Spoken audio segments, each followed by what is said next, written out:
அதே போல் இந்த திருப்பரங்குன்றம் தீபத்தூணில் வந்து விளக்கேற்றுன நம்பிக்கை வந்து எங்களுக்கு முழுபூர்ண நம்பிக்கையாக இருக்குது. அதனால் அவர் விளக்கு ஏற்றுவார் என்று நாங்கள் முழுமனதாக திருவண்ணாமலை ஐயா சார்பாக நாங்கள் நம்புகிறோம். வேண்டினவங்களுக்கு கண்டிப்பாக அவங்களுடைய வேண்டுதல் நிறைவேறும் பட்சத்தில் நீங்கள் சொன்ன மாதிரி தமிழக முதல்வர் அங்கே வேண்டிட்டு வந்ததுக்கப்புறம் அவர் முதல்வராக இப்போ பதவியேற்றிருக்காரு. இப்போ நம்மளுடைய இந்த வேல் வந்து எப்படி நம்ம சமர்ப்பிக்க போகிறோம், என்ன நம்மளுடைய கோரிக்கைகளாக இருக்குது முருகனிடத்தில்?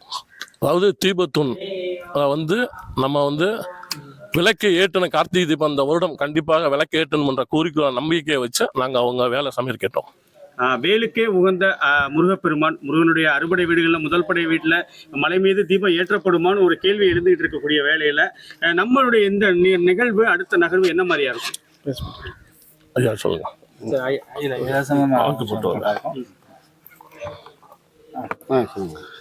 வணக்கம். ராமரவிக்குமார், இந்து தமிழர் கட்சியினுடைய தலைவர், திருப்பரங்குன்றம் தீப வழக்கினுடைய மனுதாரர். மாண்புமை நீதிமன்றம் திருப்பரங்குன்ற மலை உச்சியில் தீபம் ஏற்ற வேண்டும் என்ற சட்ட போராட்டத்தின் விளைவாக நீதியரசர் ஐயா ஜே.ஆர். சாமிநாதன் அவர்கள் மலை உச்சியில் உள்ள தீபத்தூணில் தீபம் ஏற்ற வேண்டும் என்று உத்தரவு பிறப்பித்தார். இந்த உத்தரவை தமிழ்நாடு அரசு மேல்முறையீடு செய்து இருநபர் அமர்வுக்கு கொண்டு சென்றது. இருதரப்பு மட்டுமல்ல, அனைத்து தரப்பு வாதங்களையும் ஏற்று மாண்புமை நீதியரசர் ஐயா ஜெயச்சந்திரன், திரு ராமகிருஷ்ணன் ஆகியோர் அமர்வு தமிழ்நாடு அரசினுடைய மேல்முறையீட்டு மனுவை தள்ளுபடி செய்து தனி நீதியரசர் ஐயா ஜே.ஆர். சாமிநாதனுடைய உத்தரவை உறுதிப்படுத்தியது. உறுதிப்படுத்திய உத்தரவை நிறைவேற்றுவதற்கு சட்டத்தின்படியான பதவியேற்ற ஒரு அரசினுடைய கடமை.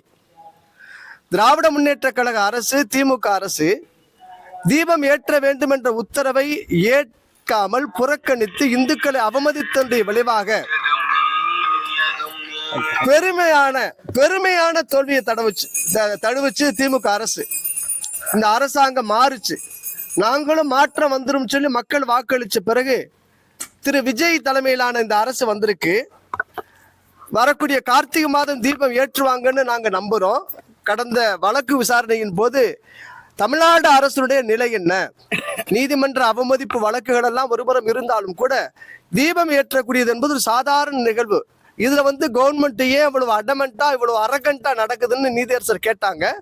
நாங்க பதவியேற்று இருக்கிறோம், எங்களுக்கான கால அவகாசம் கொடுங்க, பதிலளிக்கிறோம்னு சொல்லியிருக்கிறாங்க. வரக்கூடிய 22ஆம் தேதி இந்த வழக்கானது மீண்டும் விசாரணைக்கு வருகிறது. அதனால நாங்களும் இந்த அரசாங்கம் தீபம் ஏற்றுங்கிறத பாசிட்டிவான பதில் நாங்க தெரிவிச்சிருக்கோம்.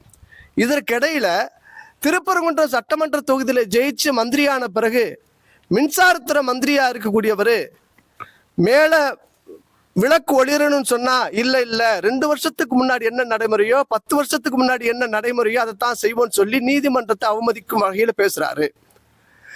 ஆதவ அர்ஜுன அமைச்சரும் அதே தான் பேசுறாரு.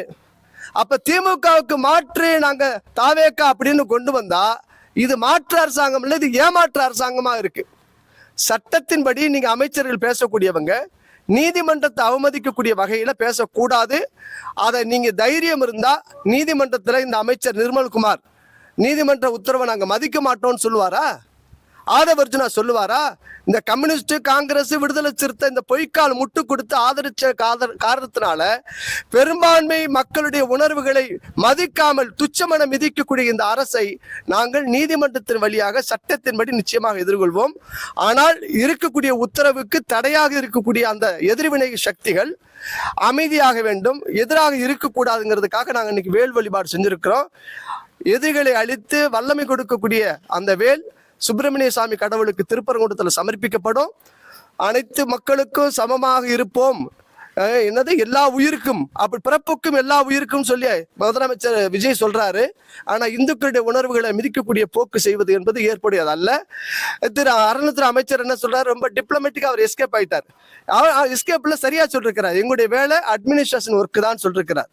நிச்சயமா இந்த வழிபாட்டில் அவங்க தலையிடக்கூடாது. குறிப்பாக திருப்பரங்குன்றம் அந்த ட்ரஸ்டீஸ் இருக்காங்களா, அறங்காவலர் குழு, இது சேகர் பாபுவால் மீண்டும் எக்ஸ்டென்ஷன் செய்யப்பட்டவங்க. இந்த அறங்காவலர் குழு கலைக்கப்பட வேண்டும். திமுகவில் இருக்கக்கூடிய, திமுக அரசால் நியமிக்கப்பட்ட தமிழ்நாடு முழுக்க இருக்கக்கூடிய அறங்காவலர் குழுக்கள் கலைக்கப்பட வேண்டும் என்பதும் எங்களுடைய பிரார்த்தனையா இருக்கு. ஐயா பிரதமர் ஐயா வந்து தபால் தலை வெளியிட்டிருக்காங்க. இந்த தபால் தலை வெளியிட்டது வந்து சுவாமி மலைக்கு தபால் தலை விட்டதை வந்து நாங்கள் வந்து அவருக்கு நன்றி தெரிவிக்கிறோம். பாரத பிரதமர் ஐயாவுக்கு நன்றி தெரிவிக்கிறோம் நாங்கள்.